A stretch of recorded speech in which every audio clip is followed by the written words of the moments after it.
최근에 그 롯데지주나 뭐 신영증권 같은 기업들 주가 움직임 보셨어요? 아, 네네. 좀 움직였죠? 네. 자사주를 많이 가진 회사들이 갑자기 확 주목을 받았단 말이죠. 왜 그랬을까요? 오늘 저희는 요즘 정말 뜨거운 이슈, 바로 이 자사주 소각 의무화 논란에 대해서 여러 기사나 보고서들을 바탕으로 좀 깊이 파헤쳐 보겠습니다. 네, 이게 사실 한국 증시의 어떤 오랜 관행이랄까요?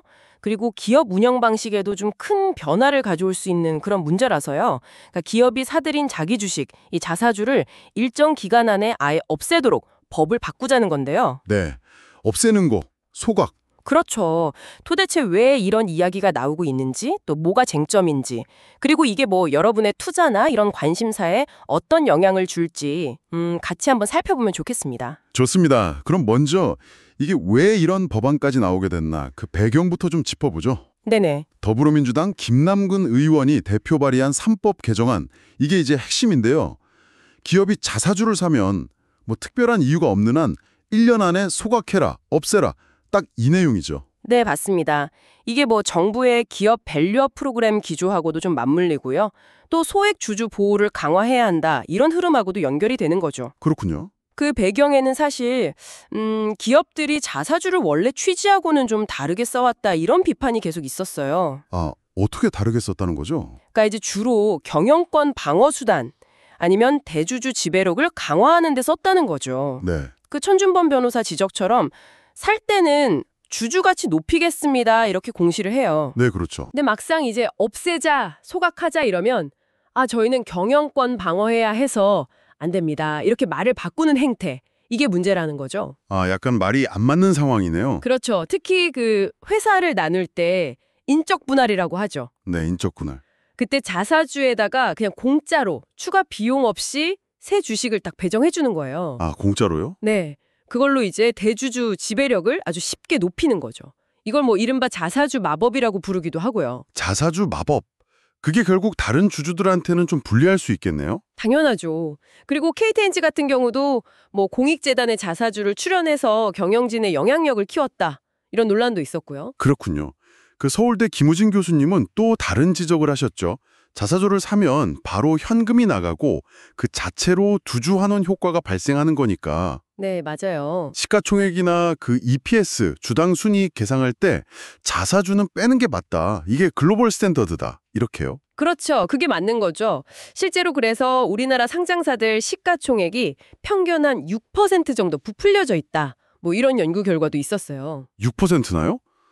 그럼 투자자 입장에서는 기업 가치를 좀 오해할 수도 있는 거네요? 정확합니다. 그래서 해외 주요국들 보면요, 우리랑 좀 달라요. 미국이나 영국 같은 데는 자사주의 의결권 같은 권리를 아예 안 주고요. 아, 권리가 없군요. 네, 또 영국, 일본, 미국은 회사를 나눌 때 자사주에 신주 주는 거, 그거 금지하고 있습니다. 네. 또 독일 같은 경우는 또 일정 비율 이상 자사주를 가지면 팔거나 소각하도록 의무화하고 있고요. 그러니까 자사주가 좀 남용될 소지를 미리 막는 장치들이 있는 셈이죠. 아하, 그렇군요. 해외는 좀 다르네요. 하지만 뭐 기업들 입장에서는 당연히 반발이 클 수밖에 없겠어요. 네, 그렇죠. 한국상장회사협의회 뭐 이런 경제단체들에서는 경영권을 지킬 수단이 필요하다, 이렇게 강하게 주장하는데요. 특히 그 뭐죠? 적대적 인수합병을 막는 포이즌 필이라던가 네, 포이즌 필. 아니면 대주주한테 더 많은 의결권 주는 차등 의결권, 이런 제도들이 아직 없잖아요, 한국에는. 없죠. 그러니까 이런 상황에서 자사주마저 딱 묶어버리면 이건 뭐 적대적 M&A에 그냥 당할 수밖에 없다, 이런 논리인 거죠. 네, 그게 이제 재계의 가장 큰 우려 중 하나고요. 또 가장 큰 논란 지점은 바로 이겁니다. 개정안이 이미 가지고 있던 자사주 있잖아요. 네, 기존 보유분. 거기에까지 이걸 적용한다, 소급 적용한다는 부분이에요. 이건 뭐 재산권 침해 소지도 있고, 아, 소급 적용. 네, 법적 예측 가능성, 안정성을 해친다, 이래서 위헌 논란까지 나오고 있는 상황입니다. 위헌 논란까지요? 상당히 심각하네요. 그렇죠. 그리고 또 정당한 사유가 있어서 우리는 자사주 계속 보유해야 합니다 하려면 주주총회 승인을 받아야 하는데, 네. 그때 대주주 의결권을 3%로 딱 제한해버리는 조항. 이것도 기업으로서는 상당한 부담이죠. 아, 대주주 의결권을 3%로 묶는다. 이것도 굉장히 큰 제약이 되겠네요. 네. 뭐 이런 논란 때문인지 시장은 벌써 좀 들썩이는 것 같아요. 아까 말씀드린 대로 자사주 많이 가진 기업들 주가는 막 오르고 네, 맞아요. 반대로 법 시행되기 전에 빨리 이거 팔아치우자 이런 움직임도 보이고요. 그렇죠. 실제로 뭐 환인제약, GNC에너지, 롯데지주 이런 회사들이 자사주를 뭐 우호적인 관계사나 계열사에 매각하는 사례들이 지금 나오고 있습니다. 네, 법 통과 전에 서두르는 거군요. 여기서 또 다른 고민 지점이 생기는 겁니다. 뭐냐면 자사주 소각을 이렇게 의무화, 강제해버리면 오히려 기업들이 이거 부담스러워서 그냥 자사주 매입 안 할래 이렇게 나올 수 있다는 거죠. 매입 자체를 꺼리게 된다. 네, 권재열 교수님 같은 분들이 이런 문제를 지적하시는데요. 그러니까 주주 환원을 늘리려고 한 건데 되레 그 효과가 줄어들 수 있다는 역효과 우려죠. 그럴 수도 있겠네요. 그래서 신한금융지주 CFO 같은 분은 단순히 배당만 볼 게 아니다. 자사주 매입까지 포함한 총 주주 환원율 이걸 전체적으로 봐야 한다. 이런 의견도 내놨고요. 총 주주 환원율. 네, 그 시각도 일리가 있습니다.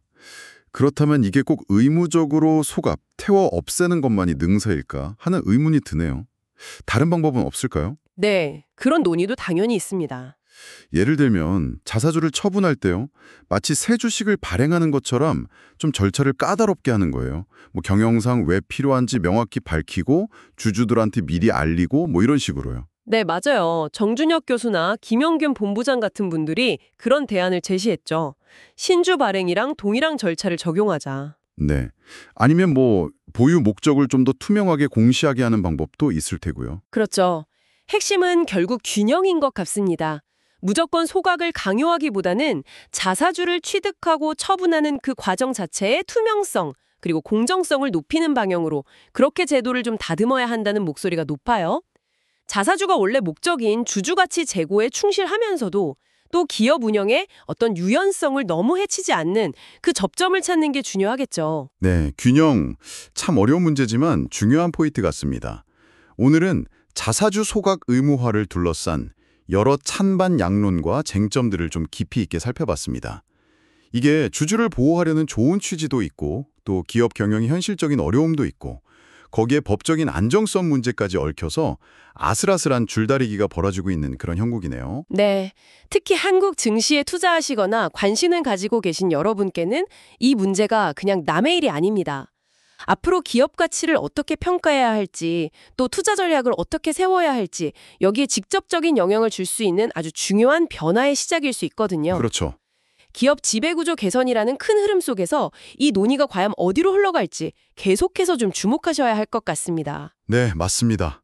자, 마지막으로 이런 질문을 한번 던져보면서 마무리할까 합니다.